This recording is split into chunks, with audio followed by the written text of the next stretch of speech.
The Lord be with you. and with your spirit.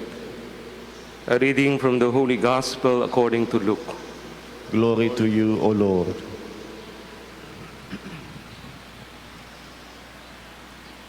Tax collectors and sinners were all drawing near to listen to Jesus. But the Pharisees and scribes began to complain, saying, "This man welcomes sinners and eats with them." So to them, Jesus addressed this parable. A man had 2 sons, and the younger son said to his father, "Father, give me the share of your estate that should come to me." So the father divided the property between them. After a few days, the younger son collected all his belongings and set off to a distant country, where he squandered his inheritance on a life of dissipation. When he had freely spent everything, a severe famine struck that country, and he found himself in dire need. So he hired himself out to one of the local citizens, who sent him to his farm to tend the swine. And he longed to eat his fill of the pods on which the swine fed, but nobody gave him any. Coming to his senses, he thought, "How many of my father's hired workers have more than enough food to eat? But here am I, dying of hunger. I shall get up and go to my father, and I shall say to him, 'Father, I have sinned against heaven and against you. I no longer deserve to be called your son. Treat me as you would treat one of your hired workers.' So he got up and went back to his father. While he was still a long way off, his father caught sight of him and was filled with compassion. He ran to his son, embraced him, and kissed him. His son said to him, 'Father, I have sinned against heaven and against you. I no longer deserve to be called your son.'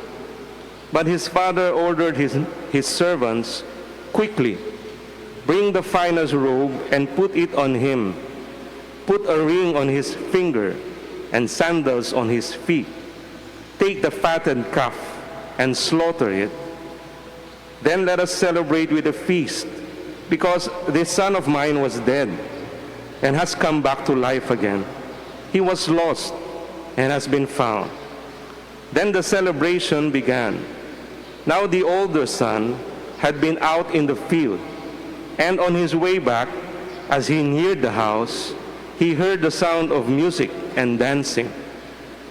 He called one of the servants and asked what this might mean. The servant said to him, 'Your brother has returned, and your father has slaughtered the fatted calf, because he has him back safe and sound.' He became angry, and when he refused to enter the house, his father came out and pleaded with him. He said to his father in reply, 'Look, all these years I served you, and not once did I disobey your orders.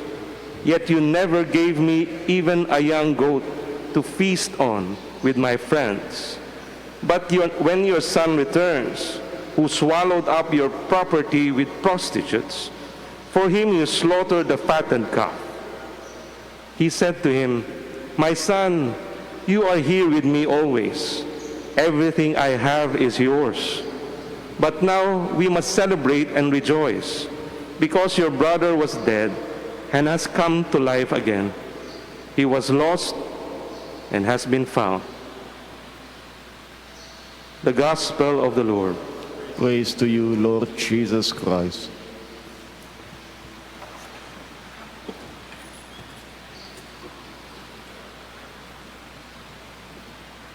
Nasusukat ba ang pag-ibig? Kung nasusukat natin ito, paano natin to susukatin? Sa dami ba ng oras na ginugol sa atin ng nagmamahal sa atin? Nasusukat ba to sa bigat ng effort na binigay ng taong nagmamahal sa atin? O pwede nating isipin, kaya siguro niya nagagawang magbigay ng napakaraming oras at mag-spend ng maraming effort sa atin, kasi naibabalik natin yung pagmamahal niya. Paano kung hindi natin nasusuklian? Mamahalin pa rin ba tayo?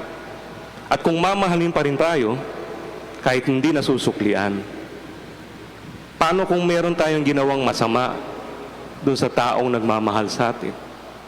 Mamahalin pa rin ba tayo?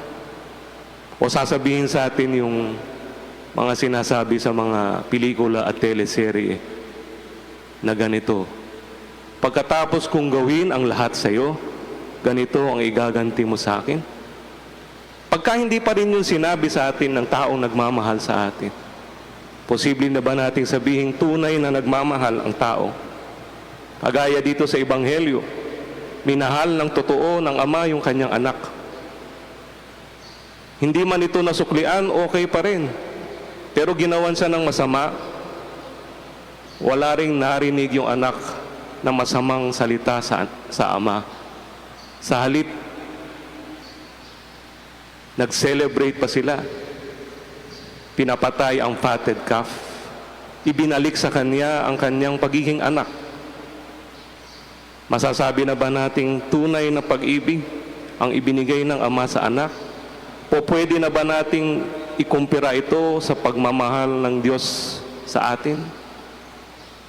Palagay ko, meron pang mas hihigit doon. Meron pang mas mahirap na ginawa ang Ama sa kanyang anak.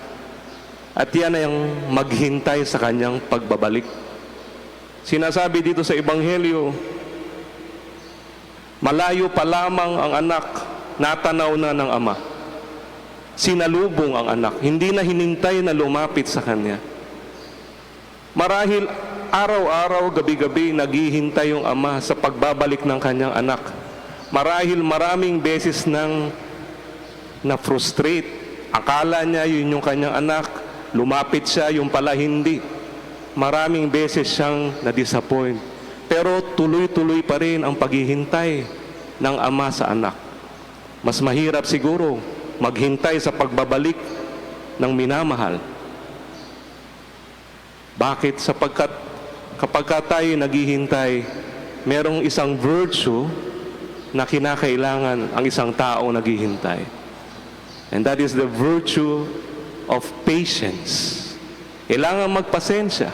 Kailangan lawakan pa ang pasensya sa taong hinihintay. Kailangan pagpasensyahan na marahil darating ang panahon, magbabago rin ito. Marahil darating ang panahon, marirealize din niya ang kanyang pagkakamali. Kailangang habaan ang pasensya. Balikan ninyo ang inyong mga experience sa mga taong nagmahal sa inyo. Alin sa kanila, sino sa kanila ang tunay na nagmahal? Nagpasensya ng lubos, naghintay sa inyo na ma-realize ang tindi ng kanilang pagmamahal. Kung meron man, wala na sigurong hihigit pa sa pasensya, sa paghihintay, sa tindi ng pagmamahal ng Diyos sa atin. Araw-araw, gabi-gabi, hinihintay tayo ng Diyos magbalik loob sa Kanya. Araw-araw, gabi-gabi, pinapagpasensyahan tayo ng Diyos. Iniintindi tayo.